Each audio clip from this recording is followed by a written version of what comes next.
Je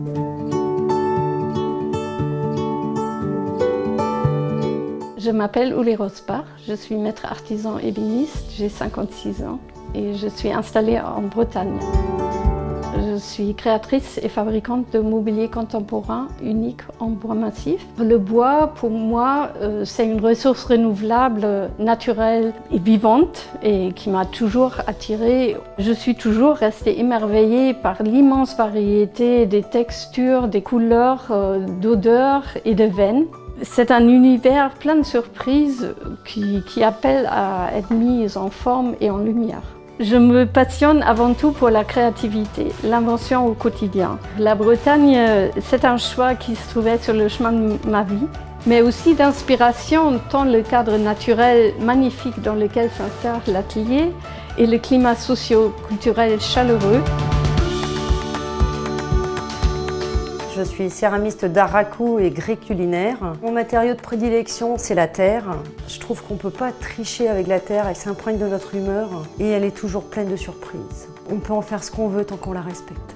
Être céramiste, c'est pouvoir s'exprimer librement. Je considère que c'est un métier palpitant. Il y a plusieurs étapes. On va avoir la douceur du modelage, le speed du tournage, on va avoir le montage de four, la réflexion de l'émaillage, où c'est là que la pièce va prendre vie en fin de compte. La Bretagne, c'est une histoire de cœur. Je suis originaire de la Berbrac. J'ai beaucoup voyagé, mais mon cœur reste ici. Il suffit de regarder ces moments d'enchantement où le ciel est bleu et ces moments de tempête où ça déferle.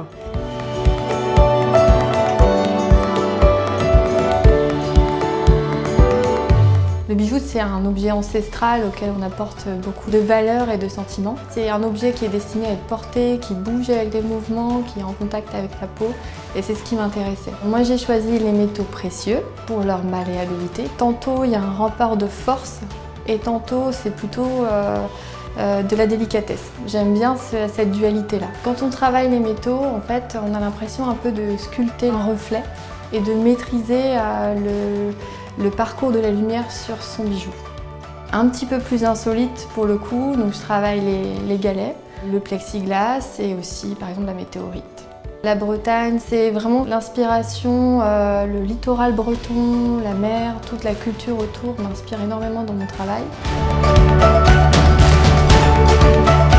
En découvrant l'émaillage sur lave, ça nous a paru assez évident et ça nous permettait de réveiller un savoir-faire un peu perdu et de lui redonner toute sa contemporanéité. Alors l'émaillage sur lave, ça consiste à appliquer en fait des poudres minérales sur la lave. Et en fait, tout ça va rentrer en fusion et la lave va se vitrifier. Cette pierre, c'est la seule pierre qui s'émaille en fait au monde.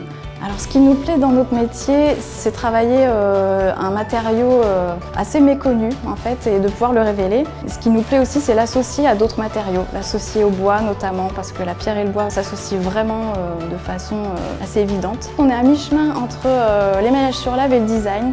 Donc notre métier, c'est dessiner des objets, du mobilier et des revêtements pour vraiment des projets sur mesure. La Bretagne, c'est un peu un retour aux sources. C'est un peu comme la façon qu'on a de retravailler la lave.